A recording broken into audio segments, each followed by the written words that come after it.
I guess we'll just kind of lead into the episode. I'll play this for listeners, right? Cool. We got a great episode coming with Byron, but we don't mention anything on Field Guide, so I wanted to run the Yeah. update. Breaking news. Byron was traded. Right? Byron's no longer at Byron has been traded mid-season. That's right. Right Trade. What before did the trade Botkeeper? I deadline. know, right before the trade deadline. What did Botkeeper get for that trade? And LeByron James. Oh man, we could go all day with the basketball analogies. all day I'm long. big. Like right now, my basketball's on my mind. Carolina's about to Yeah. play fucking Duke. Okay. So do you know who Eric Church is? Are you a country guy at all? I know who he is. Okay. All right. So he just canceled a tour date because he's a Tar Heel and he wants to Now I watch like the game. Eric Church. Fuck yes, that is awesome. Oh, I love to hear I that. knew you'd appreciate that. I'm gonna enjoy the hell out of it. My life has been leading up to this game, right? Like I've been a Carolina fan since the early Yeah. '90s when I moved down here. Michael Jordan and everything, and then so I went to Yep. Carolina. I still bleed Carolina blue. Carolina Nice. is playing Duke in Coach K's final game ever. By the time It's this is released, we will know that Carolina beat Duke and is playing in the final championship game for the Wait. third time in 6 years. Are you going to predict the score of the Carolina Duke game? I would say 80-78. Oh. Ooh. Carolina. Yeah. Carolina. It'll be close, but then there'll be some free throws at the end, and Just Carolina run will away pull with it. away. There's always a chance one of them can come back in the last 2 minutes. This is You never nuts. know. You never know. When it's if you tournament watch- basketball, it can go I know. anywhere. Sorry, we digress though. We could talk sports, we could talk music, but let's talk accounting. It's not all just about the accounting. The way we think about accounting in the next decade is going to dynamically change. In a sense, accounting as we know it today, I think will effectively go away in some manner. Dude, I like this. Well, let's Super get this thing mad. going. Let's get this thing Yeah. going, Scott. Do your crazy intro that you read that you can't, that we have to read in person every time. Do we have to? We have Don't to. necessarily have to. Hello and welcome. Here. I want to anyways. Like I say, we don't have to, but I want to. Hello and welcome. We are all the sons of CPAs. Join us as we question the current state of the accounting and tax industry with the next generation of professionals leading the space. We are the change agents in an industry fraught with money and inertia. Let's begin Sons of CPAs with your hosts today, Jason Ackerman and Scott Scarano.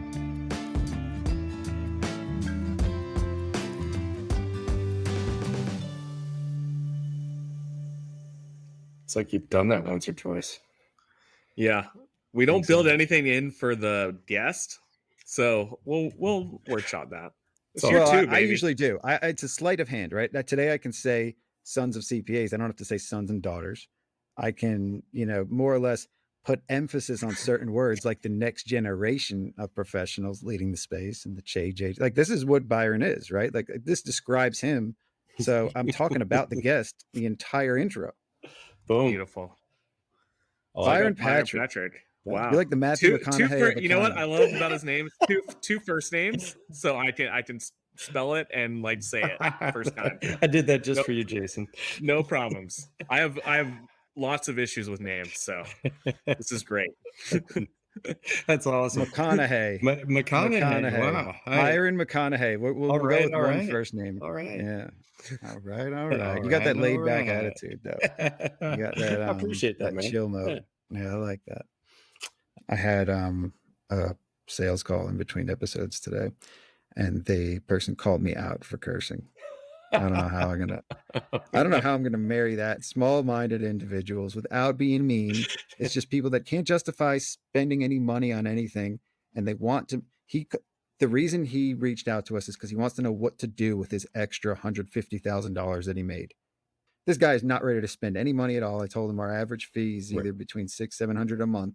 He wants to spend $200 a year or some stupid shit like that, and he's trying to justify it in his head. And then at the end, he's got to get on his high horse and say, "I don't tend to prefer my professional relationships with any colorful language. And I said, "No, well, you won't be working with me anyway." So it's all good. That's right. That's, Yeah.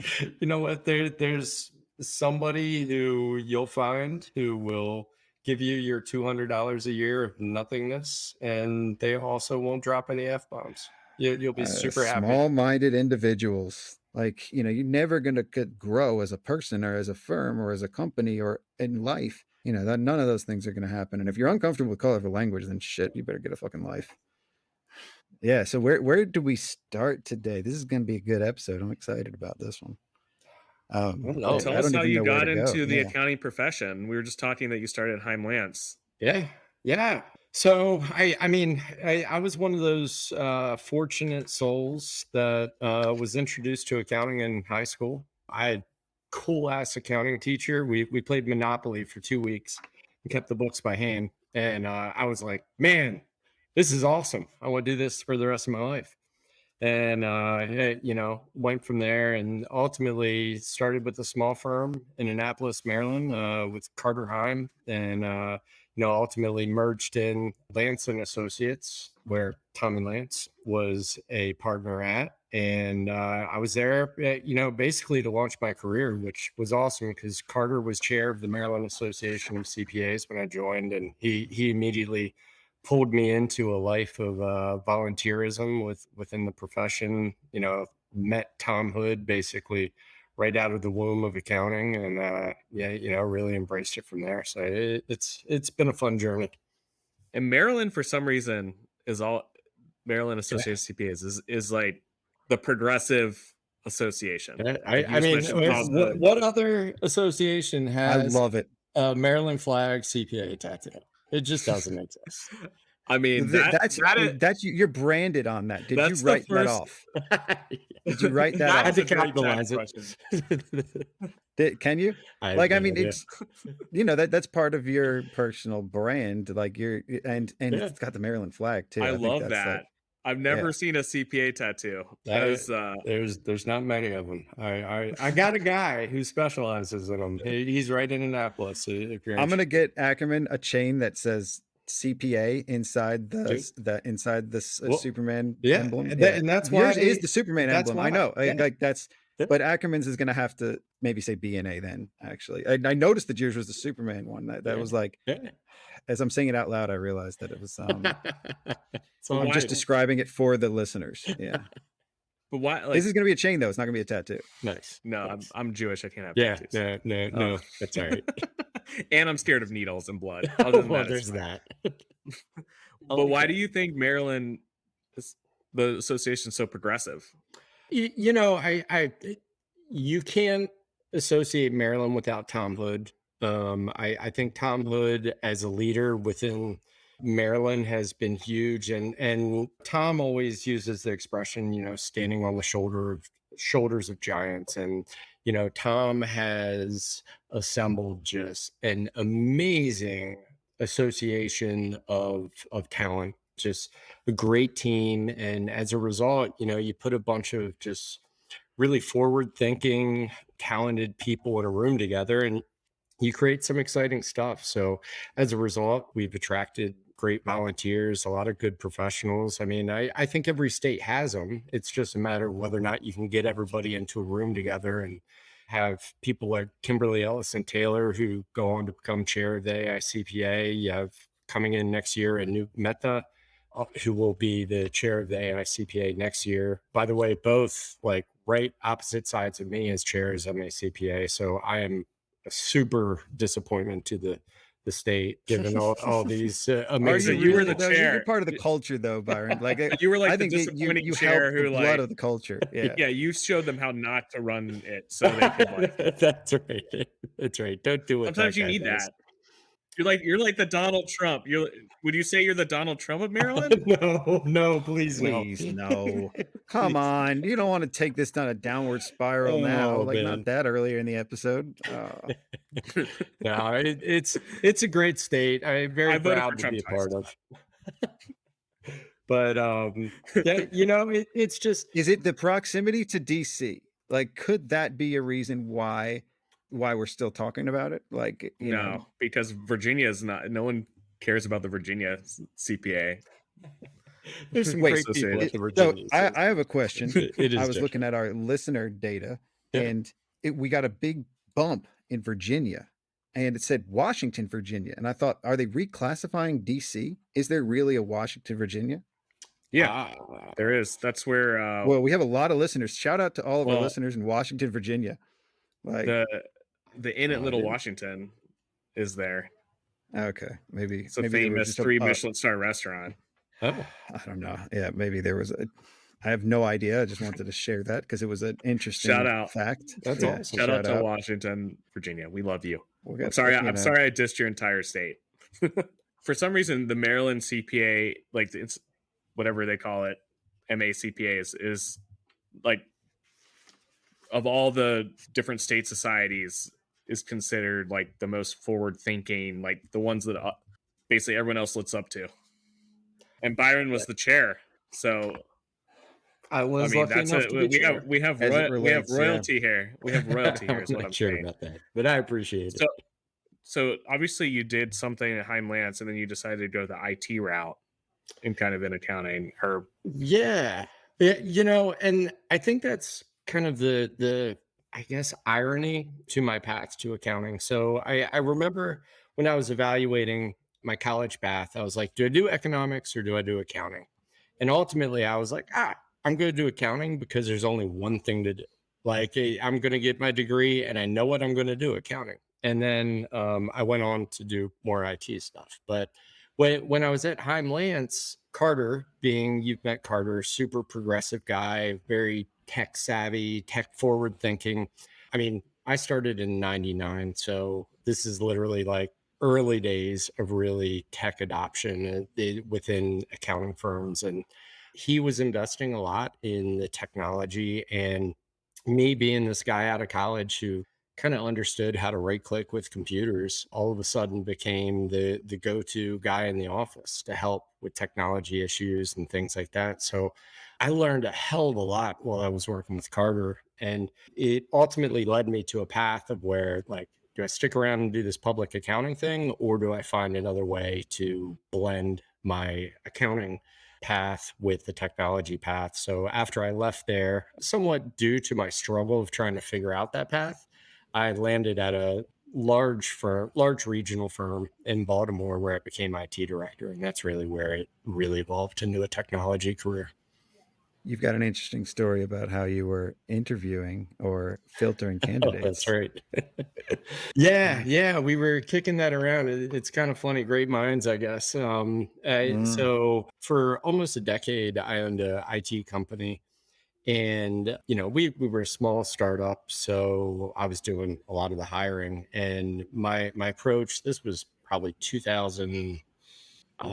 10 maybe. I would run a ad on LinkedIn or wherever that basically directed people to a Google Voice number. So they couldn't submit a resume or anything. They had to call a number in order to submit. And that Google Voice message basically asked them a few questions, and they had to respond. It basically said, like, you can hang up and call back as many times as you want, but you get one chance to leave your answers and include your name and email address. And if we're interested, we will supply you instructions for submitting your resume.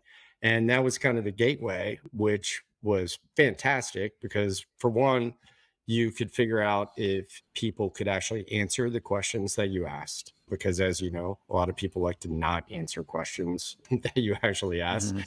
Two, you could actually get some interesting things. In fact, Scott, I think that's where we were also talking about the questions. And one of the questions, Well, what I've were been the doing questions? What were I've the been doing this for the questions? better part of a decade too, and we had the same reasons for doing it. Like so your questions were kind of silly like mine too, but it's not the question, it's the person answering it, and it's everything else. It's them following the details of actually doing that without, and then they're asking later, have you listened to my resume? Well, did you leave the voicemail? You shouldn't even have to ask that. And these are things that you can filter out. Right. The good from the great, right? Like some people might look good on paper, but you hear a great voicemail and then you look it on paper, like that's that's a home run almost from the beginning. Yeah. But yeah, some of the questions. So What one of what our were the questions were very questions? similar. Ours, yeah. What was yours that Yeah. was similar? So I had a question, what type of cell phone do you have and why? Or smartphone and why? And it had nothing to do. You could have iPhone, you could have had like, a BlackBerry at that point in time. I didn't care what it was. I just cared the why. Like, why did you choose that phone? The second question that I always had was that basically to sell yourself as to why you would be a great candidate for Simplified Innovations. That was the name of the company. And I was really hoping to hear that they actually did research about the company and like actually somehow sewed their background into why they would fit within Simplified. So that was kind of the two core questions. And then the third was that really just their name and email address. And a lot of that came down to whether or not they were good at giving the details. Because if I couldn't understand their email address, guess what? They weren't getting the email. And it mattered because there's, even when I started it, they're talking to clients. Yep. And you want to see how they come across in a candid way. Right. And in some cases, I mean, I asked the same question, but it's still on our voicemail now. It's iOS or Android and why. And I want to hear the why, but honestly, I am asking it to make sure that they do say Apple, because if they don't, forget it. Like, I'm not even going to bother. Such an ass. Everybody I've hired has said Apple, and there's enough good candidates that say it that I can be biased if I want. I'm the one who's making the decision anyway. But honestly, that's not how we do it, because somebody did. But I make the jokes. We have a closed system though. Like in your IT background, and the firm lends itself to having more of an open system, because a lot of people want to be able to manipulate that system whenever they're on. And for me, I do want a closed system. I want people to get with the program here, like be under that one bubble. And that's the bubble we chose. That's Apple and Zero and some of these others. So. Yeah, that's fair. That's Cool. fair.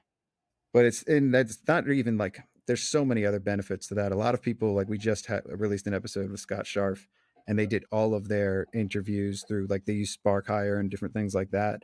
And those, a lot of it's video. Yep. And people are submitting different things and reviewing people on video now, because that's what's important. It's not as much phone calls. It's going to be, how do you interact with clients on a screen too? So you want to be able to filter that out. No question. You're an influence in the industry too. I hear your name come up a lot. I see a lot of, like, you've got a ton of followers on Twitter, and like everybody knows who Byron is, right? Did you set out to do this, or did it just happen? No, I appreciate you saying that. I don't think of myself that way. But it's all perspective, right? It is. And I'm just over 2 decades in the industry. So over 20 years, you tend to build a large network. You meet a lot of people. Being kind of an industry rat, as I refer to myself, like if you're always hanging out in the hallways, you tend to meet a lot of people and create a lot of relationships. Twitter, my God, my Twitter account, I think I started like the first year that Twitter was created. So it's probably like 15 years old. So eventually you get a lot of followers, things just happen, but I don't know. I consider myself very fortunate. I've built a lot of just amazing friendships and great relationships. And I think great people tend to just gravitate together. And that's, I happen to know a lot of great people. Yeah. Yeah. I think that's, it's, and like you said, like people gravitate together in different ways too, right? Like you'll meet somebody like, oh, I didn't know you knew this one or this person. And then it turns into the great minds think alike type thing too. If you find your community and put up your flag of, you put up your Maryland flag with CPA on it. Yeah. Appreciate it. Say something nice about me. I had nothing to say about you. You don't like it to be about you, right? It's got to be about the guest. Yeah. Jason keeps very intelligent, but you're also a crab apple. That's why we have. I'm a dad now, so that's what I'm just provides the. I'm wearing cargo shorts and lawn socks and just angry. I want to know Simplified Innovations. What type of IT support did you do? Yeah, so we were basically a subscription IT department. So we worked directly with accounting firms. In fact, HeimLantz was one of my clients at one point. So we basically we had a cloud network that we built for accounting firms. So it was a full Citrix based network. We were actually Innovative Partners of the Year for Citrix one year, just our little small company, because they couldn't believe that we were hosting the volume of applications in a single Citrix environment that we were hosting. They didn't see that in any other industry and thought it was just nuts.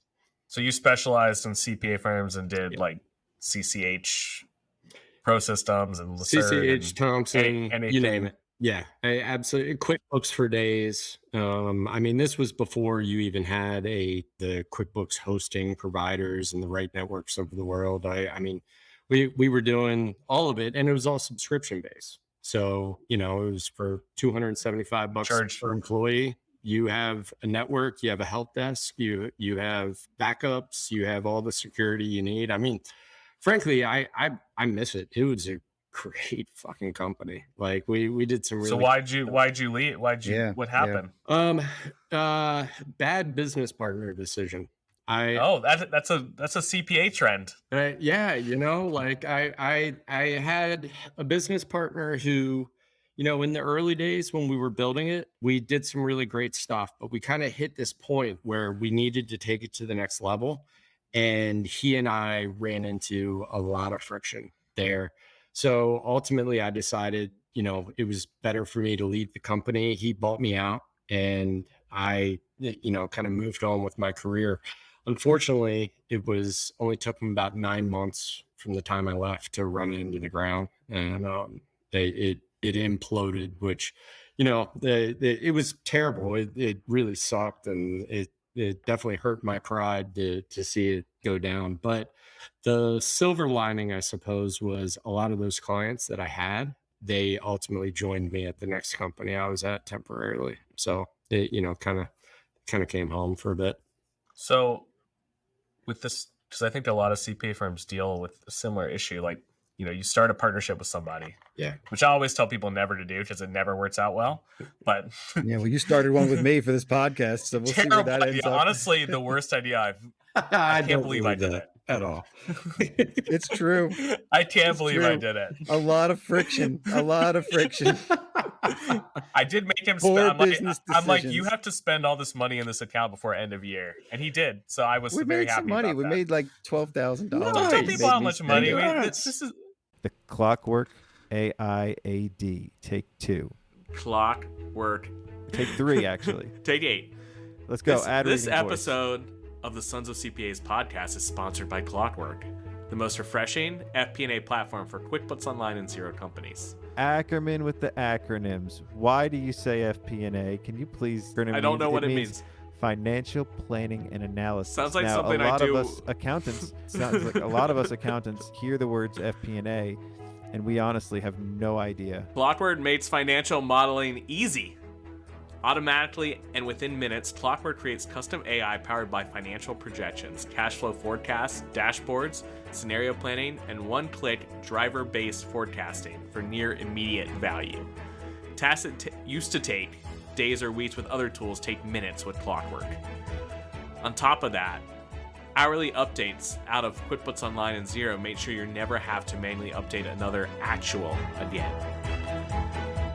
And we have a special offer? Do we have it? Yes, we have a call to action here. Call to action, Here's baby. the special offer from Clockwork AI.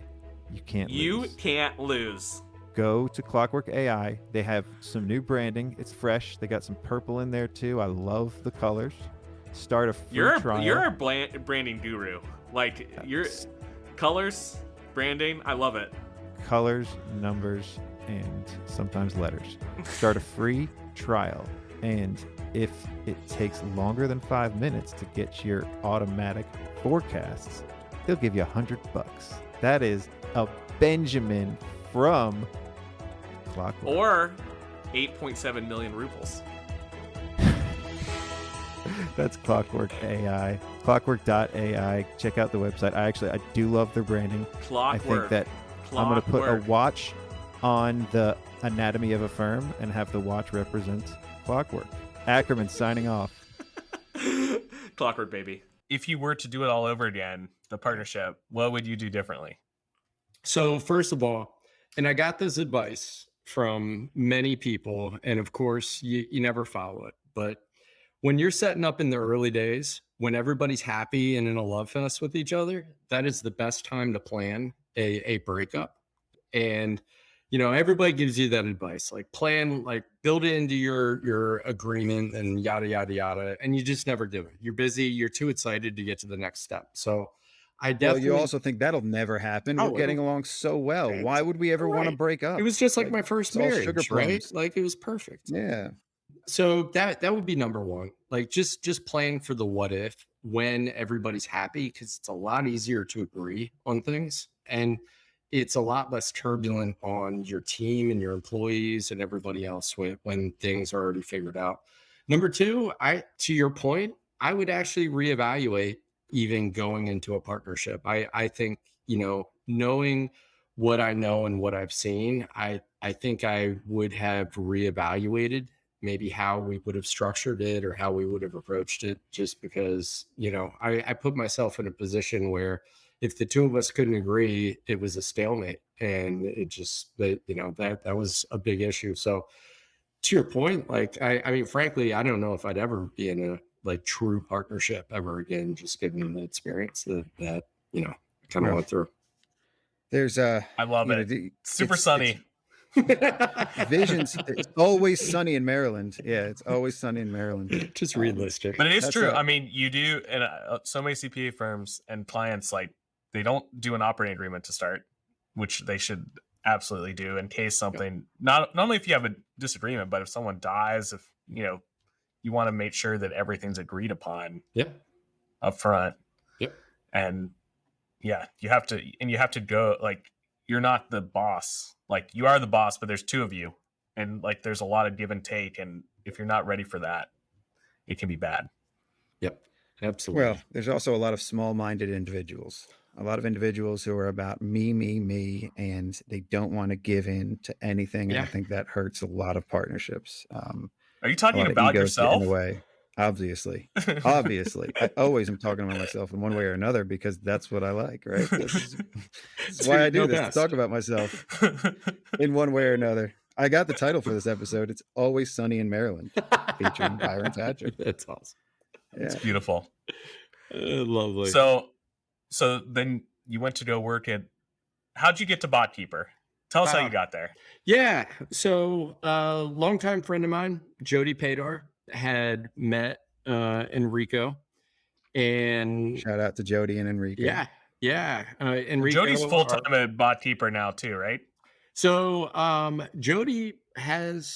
Jody's going through a little bit of a shift. I don't know if she's publicly announced it, so I'll by the time we release this, it will probably have been. It's going to release in May, so it's fine. But it's very good terms. She had some great opportunity. She actually sold her firm to BotKeeper and joined, but she had met everybody, got super psyched, and she was like, she knew I was kind of on the prowl for something that I thought could be really impactful to the industry. I had other opportunities that ultimately never panned out, just because I didn't think they really were going to have the impact that I want to have in the profession. And she found BotKeeper, and she called me up, and she's like, you got to meet these guys. So met them at QB Connect in 2018, which was right when they landed their Series A, and kind of palled around and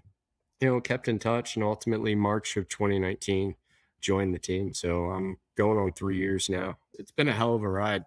It's fast paced, it moves quick, and we're definitely pivoted quite a few times since you've been there, right? Yeah. I mean, when I first got here, we were just starting to kind of beta test an accounting firm offering, but our primary business was direct to consumer. And when I landed, I was all about the accounting firm. I mean, that's where my roots are. And so immediately started beating the drum. The organization as a whole saw the opportunity. We started to have some success with accounting firms, and ultimately we made the strategic decision to partner with accounting firms as opposed to competing, and really get rid of the direct to consumer side of the business and stick with accounting firms. And I mean, I think it's probably one of the greatest decisions we ever could have made. Yeah, I think it was a genius move, because you guys have, significantly scaled up and redefined yourselves within that whole. It's been fun. And I think you're probably a big part of that, like you're a big part of that, because that's what you did at your IT firm too, like that was your industry vertical, the audience. Yep. You are the audience, right? All the above. Yes, sir. Absolutely. So it's been fun. I think I landed in the right place. So I always talk about the future in this episode. I'm a self-proclaimed futurist. I like it. And I think BotKeeper has also been a futurist, so to speak, and the future of bookkeeping, the future of what things should look like. Care to elaborate? Yeah, I mean, what a question. It's actually been really interesting, especially as I sit here and I have conversations with our head of product and our head of engineering, and they're challenging some of the traditional things that we think about in accounting, the way that we approach things. If you look at really the day-to-day of accounting, we're doing the same shit for 100 years over and over. Get a bank statement, enter the ending balance, reconcile it to the bank statement, like do this, do that. And they're challenging, like, isn't there better ways to do it? Like, isn't there, like, can't we accomplish the same end game with different approaches? So we're regularly looking at what are the opportunities to maybe change the traditional cut the butt off the ham approach that generations have been doing, and find a new, better way to do it that's a little bit more user-friendly, less heavy lifting, and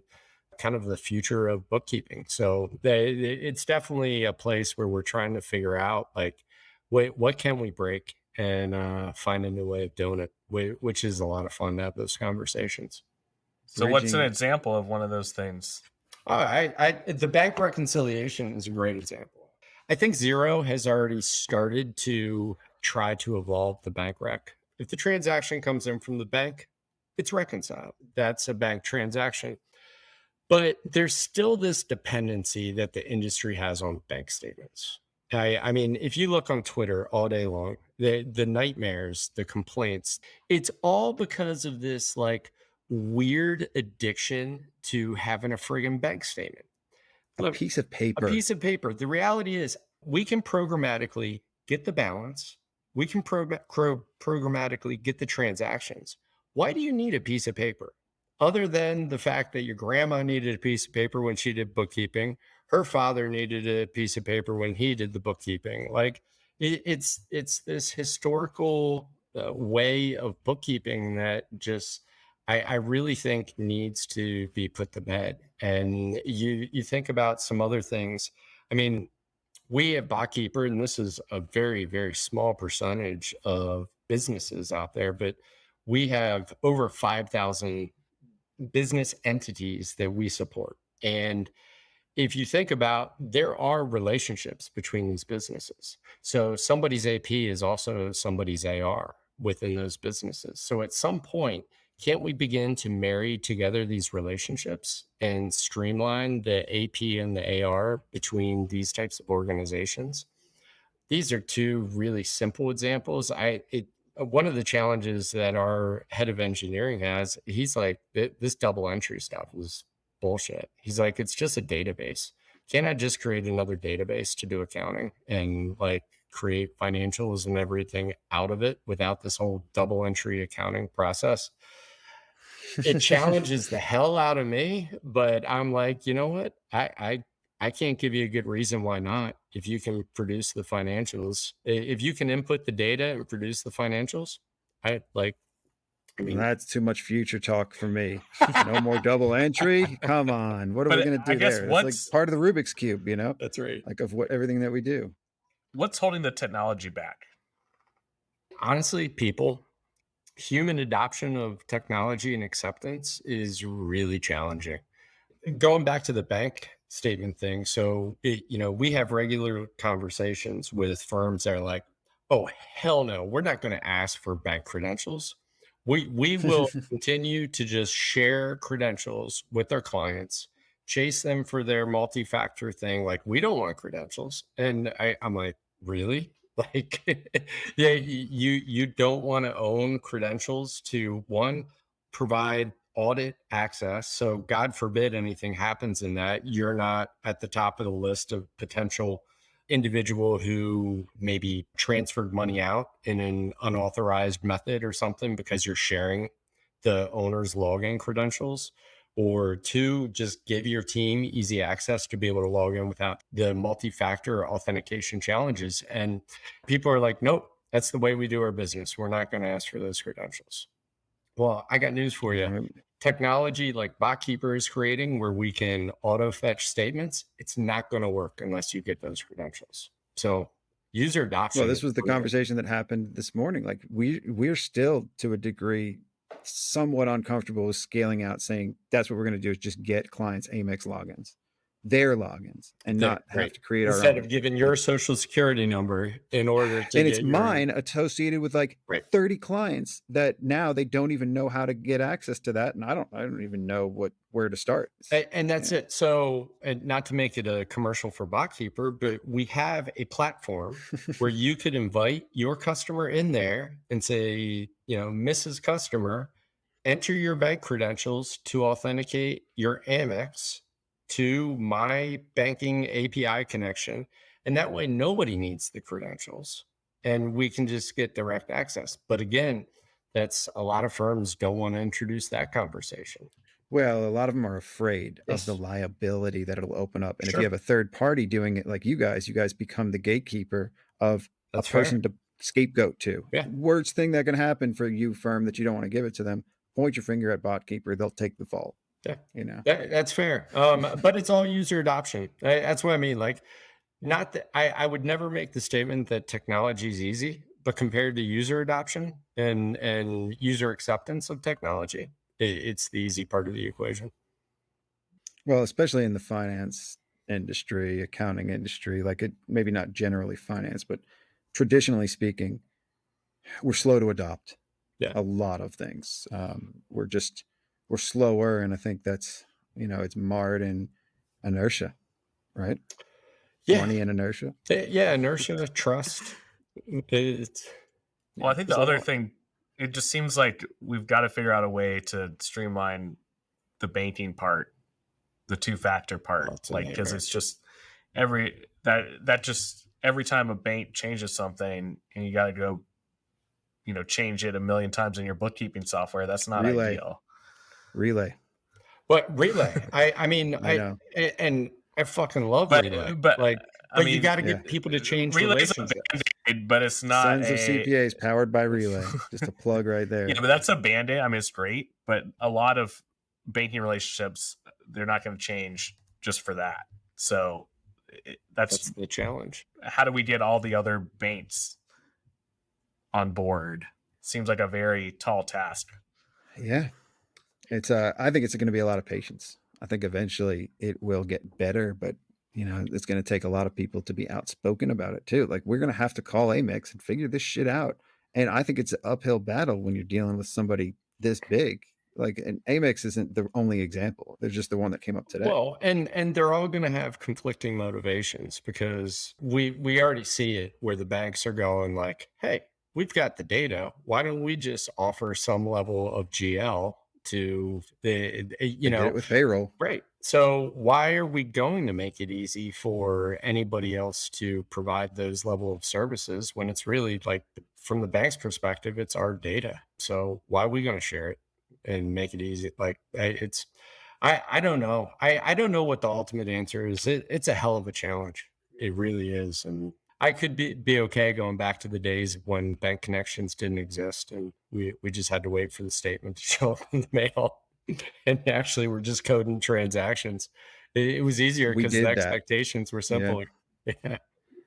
The expectations are set on both ends though, and it's just like, where do we fit into that? If the banks start offering it and other platforms just start offering direct to client, where do the accountants fit in? And they're afraid of that too. So damn right. I'm afraid of it to a large degree. Like, what happens when Pilot upends us like Uber did for taxi drivers, right? Like, not to get too far, but It's Always Sunny in Maryland. I mean, you might want to talk about that shit too. Well, and you know, we're seeing that definitely in the smaller businesses. These things will continue to creep up to the larger and larger organizations. I mean, you know, I've had conversations with people looking into the future where they're like, the idea of bookkeeping may go away at some point in the future if, you know, you push a button from your bank and something spits out. There's going to be something else that replaces it, obviously, but it might just be the mindset when you go into bookkeeping is going to be redefined. Yeah. We're still going to provide some form of support, but a lot of the heavy lifting is going to be already done. Right. Exactly. And I mean, I don't know that that's necessarily a bad thing from an accounting perspective. Great. I mean, yeah, like I'd rather be. No, you want good books. Like every accountant wants good books timely. Sure. It's just, how do we get them? Well, every business owner and accountant, it's going to be our job to facilitate a lot of that right now and in the future, but we're going to also be the gap or bridge the gap between the data being there and helping translate it to the client. What do you do with this data? You know, what does this even mean? Like there's people involved in every one of these equations, and we are those people. So that's where we can't become irrelevant. Yeah, no, I don't think we spend so much time on like the crappy part, like just getting the books right.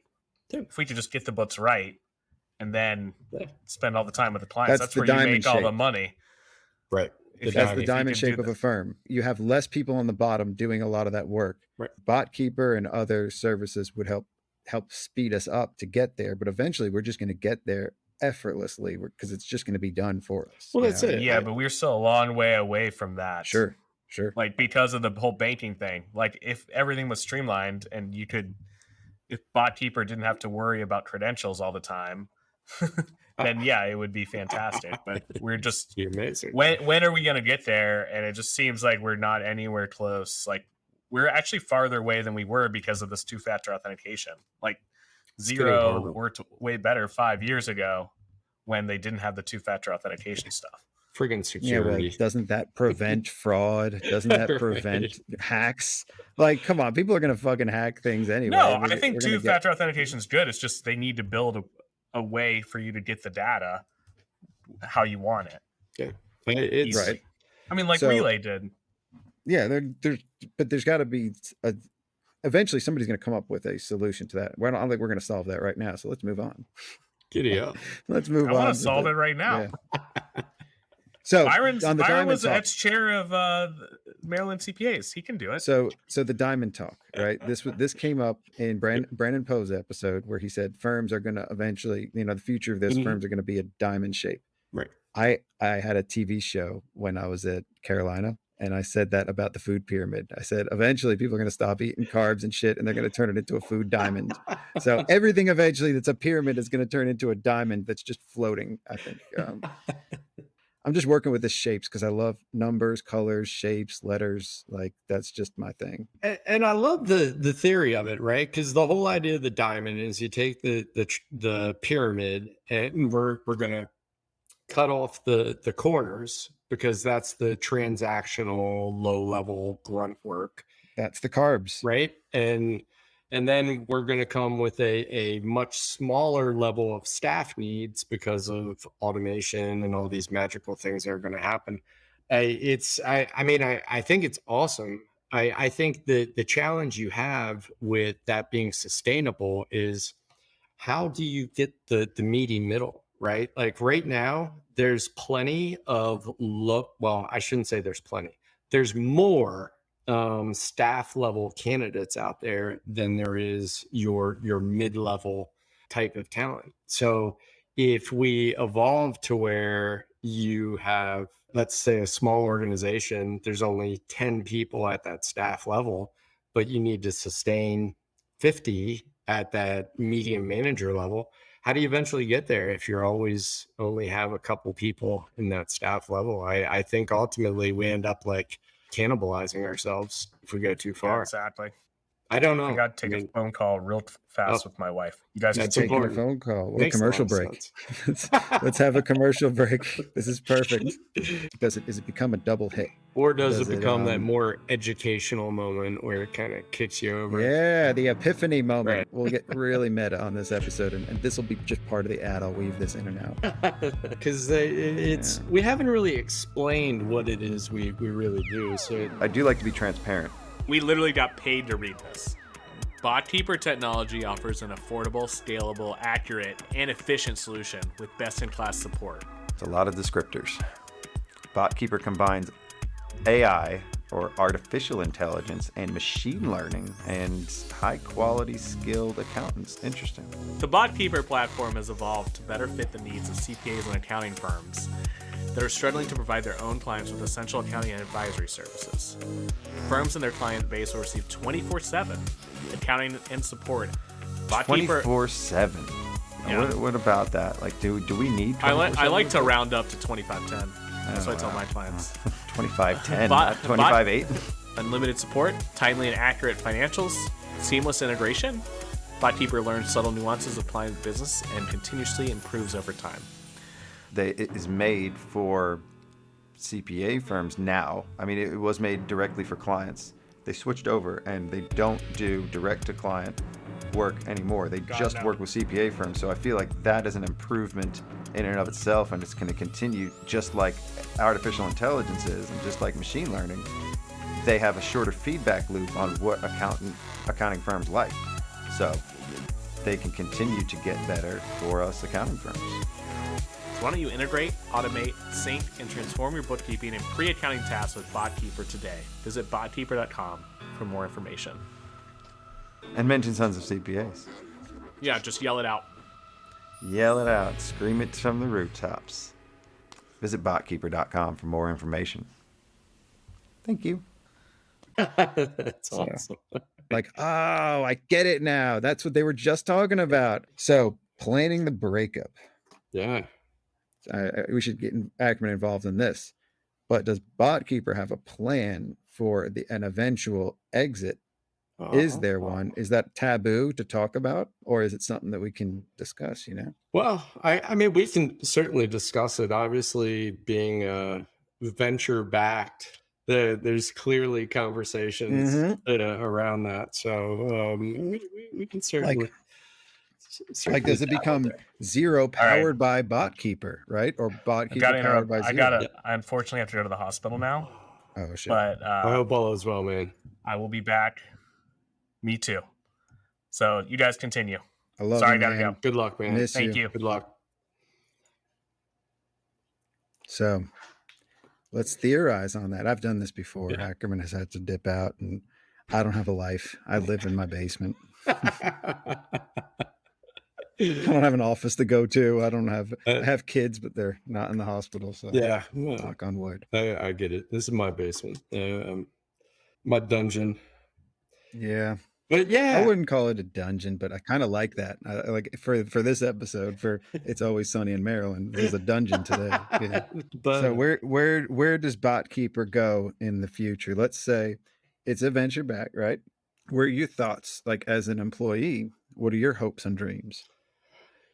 So first and foremost, and it'll sound holistic, I guess, or whatever. I mean, I came here to have impact. We talked a little bit about the future of things, and I hope that we can achieve true impact. I don't want to be one of these like scenarios where there's a technology that just gets acquired and evaporates from the world. That is certainly not a desirable outcome from my perspective.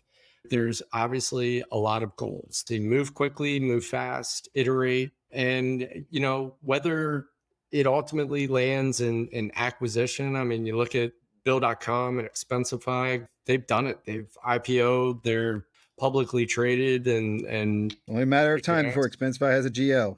That's another conversation later, but like it's only a matter of time before they start to do that, and it makes sense. It's going to make everything better. Zero you said this, you touched on this earlier. Zero changed the way I think of a bank rec. Yep. And so when you're having that conversation, I relate to it better because Yep. we never really needed the bank statement. I said, we've got the transaction on the login. We've Right. got it in Zero.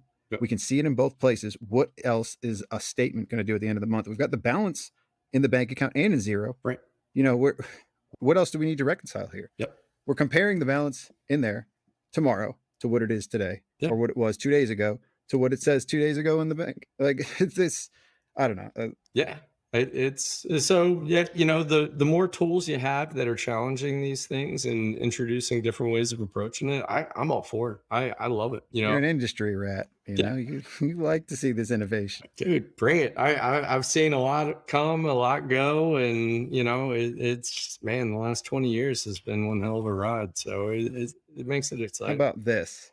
Relevant news, right? What do you think of what Flowcast is doing as a company and everything? Your honest opinion. They are addressing a need, especially for large organizations, accounting departments, to organize what we know is a major challenge. The larger you get, is that month-end close process. So I think what they're doing as an organization, I think is great. It's I'm insinuating the entertainment aspect of it. Which Flowcast that I Studio. love. That's where my head's at. Yeah, So, Flowcast Studio, first of which all, is I can't wait for it. I mean, I watched the trailer and I love laughed it. my ass off through the whole thing. Like it's Yeah. and I mean, look, will it have the revenue or marketing impact that I'm sure they're hoping? I have no freaking idea. But I'm gonna I'll be laugh my honest. I ass all the don't way think they're through. hoping. Honestly, I think that this is an investment and on the upfront, right? Yeah. Like they're probably expecting to lose money on it, but that they eventually tack on, okay, they become the studio for others to do shit like this too. And it's not just about Flowcast, but it is because it's Flowcast Studio, It- so I yeah. see a long game in this. If they're spending that much money, having like Danny Trejo and people from The Office on there and good Right. production, I think it's going to be great. I think it's also going to be great for the industry to have an entertainment arm that's made for us that could have mass appeal too. That's true. It's fair. They're not answering to a network. They're not answering to focus groups. They're answering to themselves. Yep. People have talent. People know what's good. So I think that eventually the cream rises anyway. So I'm so excited about I like that. it. That's just, Yeah. I think that'd be great. And if it stimulates more content, and like I love it. I think don't we want more content? Like that's why I do this. Like that's exactly why I do this. We need some more good content that's real, right? Like it's true. Yeah. It's not just people talking down. Like we're having a conversation too, and that's this. I'm not talking, not to get too meta. Yeah. But like let's scope back out, and it's continuing the conversation about the future, about tech, and seeing where people's heads are at too, because it's not just what we're reading in the news. It's not just what the apps are dictating to us as firm owners or as partners, but it's what where's the ear to the streets, right? Like what are the right going to the street? And that's Twitter, man. I honestly, I'm going to say I love it. Like I've rebelled against it. I've stayed away, but man, I'm going to dive in head first because I don't understand it though too. Like I don't understand what followers mean. If it's like, what is all of this happening? And I don't even know how to use it for the most part, but I'm enjoying it. Yeah, you know what? And I think that's the thing. And I've preached this going back just forever. I can remember the early days of like doing presentations with Tom, like why you should be on Twitter. And I've maintained like do it for purely selfish purposes. Like go on there to get content from kind of like a group of people that you trust to create content and share it. And it, you get people on there who are like so worried about followers, and they're like, I have to now go follow 100,000 people. Oh my God. Yeah, forget it. Like I said, I've been on there probably 15 years. I think I follow like no more than 300 people total. Yeah. I don't even have 300 followers. Like I think that's what it took me. But I also get consumed by things too, and that's a big pit to fall into. If you get consumed by that, you might not come out. So I had to have the right mindset going into it. Like I can't let that stuff even dictate, my decisions too. That it's a personal dilemma with social media with me. Yeah, like I don't go on Facebook. I go on LinkedIn because I just fuck around on there too. Yeah. I mean, I'm with you there. In fact, one of the things I'm trying to intentionally do this year is reduce, I would say the amount of social media consumption that I do have. Balance. Yeah. Your tweet. Balance. Your balance. I had a tweet. Yeah. I was dying. I shared that with my kids. But that's you can relate that to social media, right? Like this is the year that I'm probably going to want to go all in, and I'm going to spend more time on Twitter. Yep. And then next year I'm probably going to say I can't do this shit anymore. That's right. I need some balance. And that's it. And that, like, I just, for me, it's the year of intention. Like, I just want to be intentional with everything I do. I think about like the last 2 years, and I felt like you couldn't really be intentional. At least I couldn't. I was spending so much time just reacting to so much shit. Yeah. And like this year, I'm like, fuck that noise. I'm going to just be intentional. Social media consumption, I'm going to put it away as much as I can. So here's what my suggestion to you is, because I think I have all the tools ready to find balance before I get too consumed. I don't have any alerts. Oh yeah. I do have the app on there, but I have no bubbles. Yeah. No notifications for anything. And I miss a lot of phone calls because of that, but I don't get notified from anything. So I had to separate myself from my phone first before I can intentionally dive back in. And that's kind of what I did. I had to figure out what was real, what wasn't, what I really needed, or what I felt like I needed to access. Yep. So without the alerts, it becomes very intentional, but then you have to be more organized because you're not getting pulled into something that you may forget about for a few days. Yeah. And then have to go back in and find out, oh, fuck, I got 100 emails in here. I got to respond to all of these, and I got to do so. That's it's true. And I think we talked about this. I still get emails and text, but I get no email notifications. I get no app notifications. I disabled like the Facebook app. Like I'll only use it on the browser. That's good. Yeah. And it's delete the app if you don't really need it and go on the browser. Right. And then you have much more control. You do. And the browser has less feature functionality. So you're kind of like castrated in a sense for how you can even use it. And so it's I've noticed that with Twitter too. Like the browser sometimes has more with Twitter, or it's right.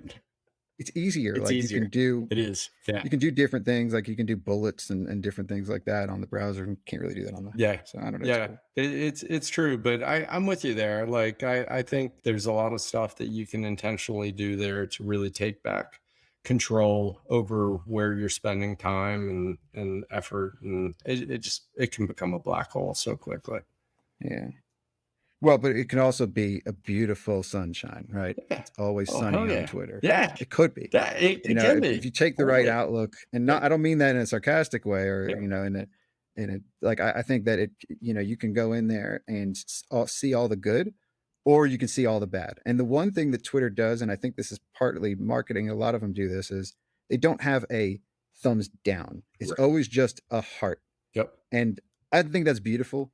But it's also probably addictive too. Like, if you're surrounded by positive affirmation, then it becomes another dopamine hit.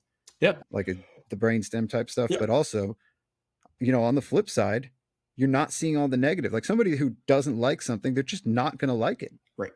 Like they're not going to say how much they hate it for most cases. People are generally nice. Yeah. Well, and I mean, I had a conversation with my oldest daughter, and my kids are older, 19 and 22. So, just for perspective, but like 2 years ago, I was talking to her because, she was on Twitter all the time, and she was like, oh my God, like everybody there is just stupid. Like, it's just dumb. They're stupid. And I'm like, well, what are you doing on there? You're engaging with that level of content. So Twitter's going to keep throwing these dumb people in front of your eyeballs because that's what you're engaging with. Quit clicking on that shit and just keep scrolling. Like the stuff that you like, and you can control that content so it doesn't like jack up your perception of reality because it can work. And it very much does. And it's It's a double-edged sword. You are what you pay attention to, and if you pay That's right. attention to something, it gives back to you if you give to it. And I think it's a very powerful part of the conversation Yep. that I've been avoiding. So I'm talking about it a lot Glad you did, because man. I don't want to let it consume me.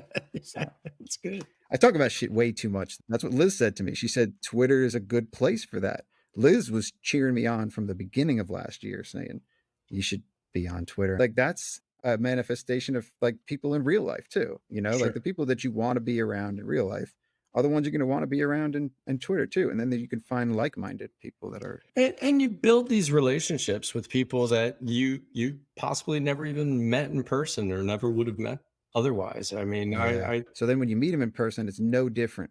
Yeah, it's cool, man. It's definitely cool. All in moderation. It's again, this digital world mixing with the reality, like it becomes a 3D conversation. Well, yeah, and you'll see themes, right? Like it's some of the conversations. I mean, just today, like us talking about the bank feeds. Like you'll see these themes, and there's all these like what you would think silos of people and organizations and companies fighting what appear to be individual battles. But, when you get into these public forums, you realize that there's a lot of the same battles being fought simultaneously. When you scope out, it's a different manifestation. Yeah, it's a bigger perspective of the same conversation. Sure. Yeah. And then as you pay attention to something more, you start seeing it in a lot of different places too. So the more you talk about bank feeds and the more you talk about that, it's going to show up more. Not in some cases because that's what you're looking for, but in some cases it's just, you're paying attention to it. Yeah. But how people say that, like, oh man, I just said this out loud and then it auto-filled in my Google. Like some cases they might be listening, but in other cases it's just, if I asked a question out loud and then I said, what was this person in? And I start typing it up and it all of a sudden autofills most of that. Is it because I thought it and it listened, or because a lot of people are asking that same thing? Well, right. And there's so many data points that are being consumed from everything that we're doing that, they're creating the ability to create these relationships. I mean, it's bonkers. Have you seen the Don't Look Up yet? Yes, I just watched it this weekend. Oh, that was great. Oh God, I love that. So that's a perfect example of like, I'm using that as a metaphor for like, the political atmosphere that we have going on, and looking down at our cell phones. We're always looking down at the digital, and we're not looking up at each other. It can predict how you're going to die. Brilliant. Yes. Brilliant. Like that was a great movie. DiCaprio was perfect in there. Jennifer Lawrence, she was great. So good. Oh, Meryl Streep. Yeah. Any listener, check that one out. That's a good Netflix or Hulu. Or I think it was Netflix. Yeah, but just And that's what I love about entertainment now too, is you start, seeing things, and you can pay attention to what you want and the people that you like. Whatever you like and you pay attention to, you're going to get more of that too. Yeah. Like they've got all the data. Netflix has all the data of what we really like. Not at all. There's a comic that I read called Saga. I don't know if you've heard of this. No. You might really like it. It's sort of like a Star Wars, Game of Thrones hybrid story type, but it takes place in the, galaxies far away, but has a really human element to it with a lot of different characters. That's a great name too, Saga. Oh yeah. I think that's I like it in itself. I don't know how that relates to this conversation, but I'm suggesting it to you. So. I'll check it out. If I were to ask you, where do you have any big ideas for where the industry is going? If we were to sum up what we have been talking about. Interesting. I think an exciting but weird time. The conversations of the CPA license, and there's conversations of other competing credentials, and the profession, I think, is in this kind of inflection point where there's going to be a lot of decisions made in the next couple of years that I believe is really going to dictate where our profession goes. And it's not all just about the accounting. Frankly, like I think the way we think about accounting in the next decade is going to dynamically change. And, we talked a little bit about that earlier, but I think just, the things that in a sense, accounting as we know it today, I think will effectively go away in some manner. And the next best thing is going to show itself up. We talk a lot in the industry about like this idea of advisory, but I think even advisory is only like the beginning of the conversation. I think there's some sort of, I don't want to say financial literacy, but there's going to be something where accountants are going to take it to this next level that maybe we haven't yet figured out exactly what that is, which sounds. Yeah. Do we standardize what Yes. financial literacy is, and Yeah, maybe accounting as we know it today, today. right? There you go. said that accounting, and then in parentheses, as we know it today. Yeah. Because this accounting as we know it today could be flipped upside down, or could take different veins, and at its core, what we do probably won't change. I know Ed Mendelowitz, he says this a lot. It's the same wine in a different bottle. I don't know if he uses that phrase, but a lot of the things that we proclaim to be very new are things that a lot of us and the industry has been doing for a long time. Yep. There's just others that are blind to that, and they don't see it, and then they're reclaiming it as something else, but really it's effectively the same thing. Just putting a bow on it, calling it something. Yeah. But that's a good thing though. I think it makes it more palatable, like CAS. Yeah. CAS is now more palatable to many others.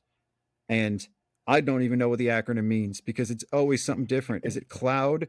Is it client? Is it cloud advisory services? Is it cloud accounting services? Is it client accounting services? It's just a fucking acronym. It's true. It's all over the place, and it really. Has it got 2 A's or 1 A? Like I've seen it both ways. Yep. It's true, but I mean, and that's the thing. Like, there's so many professionals out there who have been doing this since the beginning of their career for decades. It just didn't have like really a title or a thing around it. And then it productizes it. So like what Gusto is doing with people advisory, what they're doing is they're packaging it with a title, a way for firms to take something that they may not have been clearly making money on, but a lot of firms are already doing, packaging it initially to show a potential client, this is the service offering, this is the title. And this is what we're calling it, people advisory. And we're going to do this for you. And maybe we are already doing it with some clients, but in the future we can make some money on it. So I think it's also helping. All of it's helping. I'm not a cynic, and I'm not going to say any of this stuff is bad. Ackerman, just he loves to think he's an optimist, but he's a fucking pessimist at the core. Always. He acts like an optimist, and he's an absolute pessimist. He doesn't want machines doing his tax returns. He doesn't want that stuff to be automated because he wants to be able to, he wants to be relevant. Right. And I think we've got to work with the machines. We've got to all work together. Not to keep the episode going, but I do have a funny story about that I got to share. So cool. I don't know if you've seen, there's all these so there's RoboVacs, but have you seen like the Robo lawnmowers? So yes, in my neighborhood. Dude. And I was like, fuck, I wish I had this. Dude, yeah, like so yes. And so I've got a guy young guy, he's got a landscaping business. He comes, mows the property. It's the best. I mean, we have 4 acres, so it takes time. It takes him like no time at all. So it's money well spent. I saw a recent new version of these smart lawnmowers. And so I send it to him, and like young guy, he can't be 30 years old. So I send him a text and I'm like, yo, hit up this link and check it out. Give me a call, because I have an idea. Because I'm like, dude, you're going to buy a bunch of them. You're going to put them on subscription. You're just going to install them at your client. Dude, sell curb appeal. Yes. Sell the curb appeal. And you'll come around like once a month and you'll do maintenance on it, maybe trim up the spots it gets. And so he looks at it and he replies back to me and he goes, I just want to crush all of these robots with my truck before they take my job. And I'm like, or you could call me and you can embrace them. Figure something out. And figure this out. And he comes back and he's like, I just want to be like John Connor and go back in time and destroy AI. And I was like, or you could embrace it. You are what you pay attention to. Like if that's what you saw and that's what you come, like if that's that's a great way to tie it all together too, because everybody sees it in their own perspective, and you can see it as an opportunity to work with it and make it better, which is, you know, to be fair, I think that's how you are. That's how I am. Like the way I saw Zero was that shit's a benefit to us. We can augment that. Like any AI is going to help, or you can see it as they took our jobs, you know, and that's how a lot of people are. And it's like protecting what you already have, right? Like versus what you potentially could have. It's killing me because this guy, I'm like, he's 30 years old. But a lot of people don't want to change too. You don't want to learn something new and do everything differently. Like I can get it. Like this guy is probably doing a lot of things that somebody years ago would have said, why would you do it that way? Like, that's crazy. That's true. You know, you should never use this tool. It's going to take us out of business. What, like we used to make a ton of money charging to cut hedges with our why, you know, like with our hands. We used to charge hourly to do that shit. You know, like we it'll take us 2 hours to do your house. We charge that much. And now, oh my God, you're going to do it in 20 minutes? No. Yeah, you can't charge. You sell the curb appeal. Yeah, that's it. So you sell, and that's how it relates to our services, though. Is you sell, you know, what's the outcome? What's the intended outcome of this service that this client thinks they're coming to us because they need somebody to reconcile a bank account, or they need somebody to replace what their bookkeeper was doing. What do they really want? You know, like Yep. This is why I can't get out of sales. I've been complaining all year that I'm gonna get out of sales. I love it. Like I actually like the sales process because it's human interaction too. Like I love meeting new people and I'm a social butterfly. And I think that sales is just another continuing conversation. We're having Byron back. We've got an announcement here. The highest bidder has purchased the player from the BotKeeper team. What did BotKeeper get for that trade? They got less noise. They got screwed out of that. They lost Jody, and now they lost Byron. Oh man, they need some talent now. They need to go talent surfing. But this isn't about BotKeeper, right? This is about Byron. Field guide. What would you care to share? Oh man, you know, I feel like I actually ended up at home, which is kind of crazy to even think that audit software would be home for me. But home for now. When the Lakers want to buy you after this, right? When Intuit buys you after this. LeByron James. So, no bad blood. Like your old team, you still might go back to Cleveland one day. You still might go back to not Cleveland, Boston, right? Or where are they? I mean, you're in Maryland, but they're Boston. They're in Boston. The Celtics. There has been some players in this audit space for a long time. It's just become like some old figure that somebody else needs to replace. And Field Guy got me excited about the prospect of them replacing it. So I figure, what the fuck, man? Let's do something fresh. So what is, when you say auditors, what's your role now? And what are you going to do at this field guide? Yeah, so my role is I'm wearing two hats. Post sales.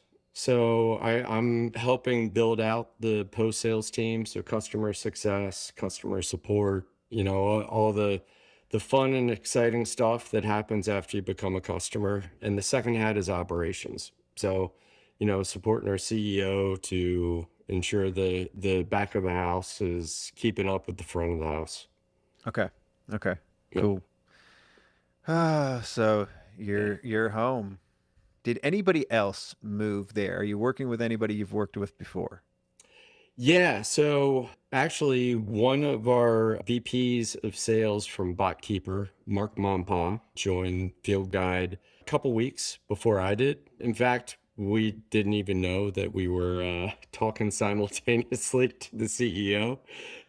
Do you think the CEO sought you guys out because BotKeeper was doing something right? Does he want to model what BotKeeper was doing? Yes, very much I think so. BotKeeper is doing a lot of the right things, and maybe they got what they could out of you guys, and they are, you know, maybe BotKeeper is going to run with it now. But I kind of tend to agree that if you want to attract the right talent, then find the people that are on the inside, right? No doubt. And Jen, the CEO of Field Guide, he reached out to me over a year ago now, basically just new to the accounting software space and looking to learn from the organizations that are doing good things. So yeah, there was a lot of attraction there based on what we were doing at BotKeeper, and it just kind of blossomed into a relationship that So turned feel like I into can have a cool kid culture like BotKeeper did.